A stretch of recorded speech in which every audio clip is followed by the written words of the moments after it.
ہمارے علماء نے لکھا ہے اس کا مطلب یہ ہوتا ہے کہ اللہ تبارک و تعالیٰ نے نا اپنے محبوب پاک صلی اللہ تعالیٰ علیہ وسلم کے سینہ نور میں تمام علوم، تمام معارف اور فرائض نبوت ادا کرنے کے لیے جس قوت اور طاقت کی ضرورت ہوتی ہے وہ ساری اللہ نے اپنے محبوب کے سینہ نور میں داخل فرما دی۔ ہم نے آپ کا سینہ کھول نہیں دیا۔ دیکھیے نا امام بوصیری کیا فرماتے ہیں، فرماتے ہیں فَإِنَّ مِن جُودِكَ الدُّنْيَا وَضَرَّتَهَا، محبوب دنیا اور آخرت میں جو بھی ہے نا یہ آپ کے جود و کرم کا ہی مظہر ہے۔ وَمِنْ عُلُومِكَ عِلْمَ اللَّوْحِ وَالْقَلَمِ، یہ بہت بڑی بات کر دی امام بوصیری نے، فرمانے لگے یا رسول اللہ یہ جو لوح و قلم ہے نا یہ آپ کے علم پاک کا ایک حصہ ہے، ایک حصہ ہے، باقی تو علم پیچھے ہے، سارا ایک حصہ ہے یہ آپ کے۔ تو اللہ نے فرمایا محبوب علیہ السلام کیا ہم نے آپ کے لیے آپ کے سینے کو کشادہ نہیں کر دیا؟ پھر فرمایا وَوَضَعْنَا عَنْكَ وِزْرَكَ، اور ہم نے آپ کے اوپر سے آپ کا بوجھ اتار نہیں دیا۔ کون سا بوجھ؟ ارشاد فرمایا الَّذِي أَنْقَضَ ظَهْرَكَ، وہ بوجھ جس نے آپ کی پیٹھ مبارک کو بوجھل کر دیا تھا، وہ بوجھ ہم نے اتار نہیں دیا۔ وہ بوجھ کیا ہے؟ نبی کریم صلی اللہ تعالیٰ علیہ وسلم پر اللہ نے بار نبوت ڈالا ہے، بڑا مشکل ہوتا ہے یہ بوجھ اٹھانا۔ اللہ نے قرآن نازل کیا ہے حضور کے قلب اطہر پر، اور قرآن مجید کی شان یہ ہے کہ لو انزلنا ھذا القرآن علی جبل لرأیتہ خاشعا متصدعا من خشیۃ اللہ، اس قرآن مجید کو پتھروں پہاڑوں پر نازل کیا جاتا تو اللہ کے خوف سے ریزہ ریزہ ہو جاتے۔ تو یا اللہ کہاں نازل کیا ہے؟ فرمایا نزل علی قلبک، محبوب کے قلب اطہر پر نازل فرما دیا۔ تو نبی کریم صلی اللہ تعالیٰ علیہ وآلہ وسلم کو اللہ تبارک و تعالیٰ نے جو نبوت کا بار گراں عطا فرمایا، اس فرض کی ادائیگی کے احساس سے حضور کے قلب اطہر پر بوجھ رہتا تھا کہ یہ بہت بڑا میرے ذمہ فریضہ ہے، نبوت کا فریضہ۔ تو اللہ فرماتے ہیں محبوب ہم نے سینہ کشادہ کر کے آپ کا وہ بوجھ اتار نہیں دیا۔ بڑی مزے کی بات ہے، رب کہتا ہے اگر ہم نے نبوت کی ذمہ داری ڈالی تھی تو محبوب پھر سینہ بھی تو کشادہ ہم نے کیا ہے نا، پھر آپ کو شرح صدر بھی تو ہم نے ہی عطا کر دیا ہے نا۔ اور دوسرا نبی پاک علیہ الصلاۃ والسلام کے دل میں ایک بوجھ تھا، وہ بوجھ تھا کہ نبی پاک علیہ السلام جب اپنی قوم کو کھلی گمراہی میں دیکھتے، بت پرستی کرتے دیکھتے، لوٹ مار کرتے دیکھتے، اخلاقی پستی میں دیکھتے، اہل عرب کے رویوں کی سختی دیکھتے تو حضور کے قلب اطہر پر بوجھ بنتا۔ اللہ نے کہا محبوب ہم نے اسلام کی ہدایت دے دی ہے، آپ کو نبوت اور رسالت عطا کی ہے، اور محبوب قرآن کی صورت میں نصاب دے دیا ہے، اب انشاءاللہ کرم ہی کرم ہوگا۔ ارسل رسولہ بالہدیٰ ودین الحق لیظہرہ علی الدین کلہ، ہم نے محبوب آپ کو رسالت دی ہے، اب یہ دین سارے دینوں پہ غالب ہو جائے گا۔ تو ارشاد فرمایا کہ ہم نے آپ کے یہ بوجھ اتار دیے۔ اگلی آیت میں ارشاد فرمایا وَرَفَعْنَا لَكَ ذِكْرَكَ، محبوب ہم نے آپ کی خاطر آپ کے ذکر کو بلند کر دیا ہے۔ ایک تو بوجھ اتار دیے، سینہ کشادہ کر دیا، اور آپ کی خاطر آپ کے ذکر کو بلند کر دیا۔ نبی کریم علیہ السلام فرماتے ہیں میرے پاس جبریل امین آئے، میں نے ان سے پوچھا جبریل بتائیے نا میرے رب نے میرے ذکر کو کیسے بلند کیا ہے؟ تو حضرت جبریل عرض کرنے لگے یا رسول اللہ رب فرماتا ہے جہاں میرا ذکر ہوگا نا وہاں آپ کا بھی ذکر ہوگا۔ آپ نہ کبھی اس گہرائی میں اتریے گا، آپ کو مزہ آئے گا۔ اذان میں بھی اللہ کے ساتھ حضور کا ذکر ہے، نماز میں بھی اللہ کے ساتھ حضور کا ذکر ہے۔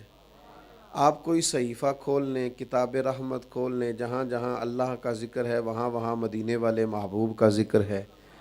بلکہ جو کلمہ پڑھ کے لوگ مسلمان ہوتے ہیں اس میں بھی رب کے ساتھ رب کے رسول کا ذکر ہے۔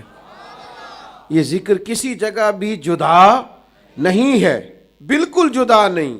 خدا کا ذکر کرے اور ذکر مصطفیٰ نہ کرے، ہمارے منہ میں ہو ایسی زبان خدا نہ کرے میرے بھائی ہر جگہ.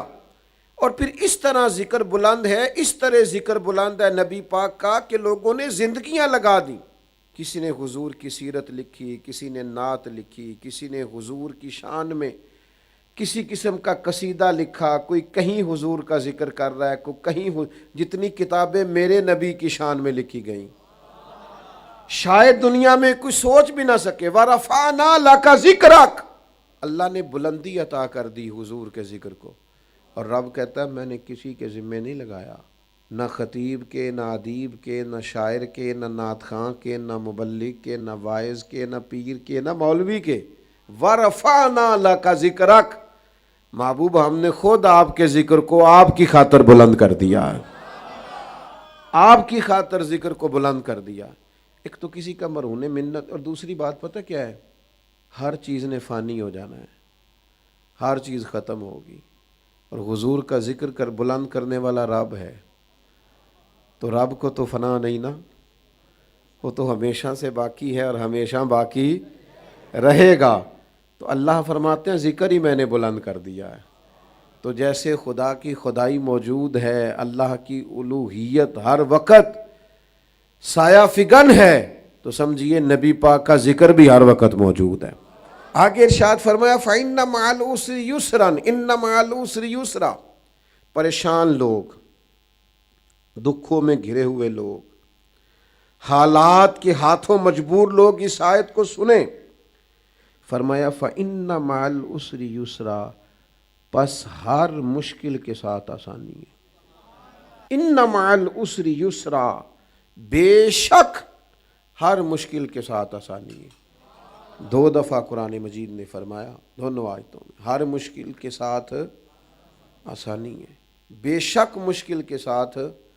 یہ پتہ ہے اللہ کن سے فرما رہے ہیں؟ وہ جو صحابہ گھرے ہوئے تھے نا کفار کے نرغے میں، ستائے جاتے تھے، تکالیف دی جاتی تھیں، زد و کوب کیا جاتا تھا، تشدد ہوتا تھا، مارا جاتا تھا. تو کریم رب ان سے فرما رہا ہے گھبراؤ نہیں، ہر مشکل کے ساتھ آسانی ہے.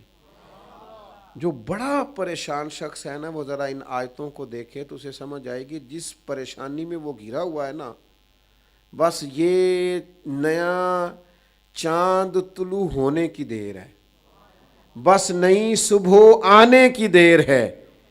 اسی مشکل کے اندر سے آسانیاں جھانک رہی ہیں، ہر مشکل کے ساتھ آسانی ہے. جلدی جلدی پلٹ جایا کرتے ہیں حالات، بدل جاتا ہے وقت، اور وقت بدل گیا. اذا جاء نصر اللہ والفتح ورأیت الناس یدخلون فی دین اللہ افواجا، اللہ کی مدد آ گئی، فتح حاصل ہو گئی، لوگ فوجوں کی فوجیں دین میں داخل ہونے لگ گئے.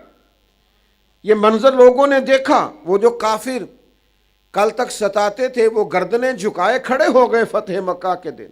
ہر مشکل کے ساتھ آسانی ہے. میرے بھائیوں گھبرانا نہیں، پریشان نہیں ہونا. کیا کہا کسی شاعر نے، اس نے کہا تھا حالات کے سہمے ہوئے لوگوں کو بتا دو حالات بدل جاتے ہیں، ایک جیسے نہیں رہتے. آگے ارشاد فرمایا فَإِذَا فَرَغْتَ فَانْصَبْ، اے محبوب جب آپ فارغ ہو جائیں تو ریاضت میں لگ جائیں. وَإِلَىٰ رَبِّكَ فَارْغَب، اور اپنے رب کی طرف رجوع کریں. جب آپ فارغ ہو جائیں تو ریاضت میں لگ جائیں. وَإِلَىٰ رَبِّكَ فَارْغَب، اور اپنے رب کی طرف رجوع کریں. کیا معنی ہے کہ جب آپ فارغ ہو جائیں؟ علماء نے بڑا کچھ لکھا ہے اس پر، بڑی تفاسیر بیان کی ہیں، لیکن 2 باتیں جلدی سے. اللہ فرماتا ہے محبوب جب آپ ایک عبادت کر لیں تو دوسری عبادت کی طرف لگ جائیں. آپ نے فرائض نبوت ادا کر لیے، اب آپ عبادت میں لگ جائیں. حضرت عبداللہ ابن عباس فرماتے ہیں اس آیت کا معنی یہ ہے کہ محبوب فَإِذَا فَرَغْتَ فَانْصَبْ، جب عبادت سے فارغ ہو جائیں تو دعا میں مشغول ہو جائیں. اس آیت کا مطلب یہ ہے کہ فارغ نہیں بیٹھنا، آرام سے نہیں بیٹھنا، ہمیشہ جد و جہد.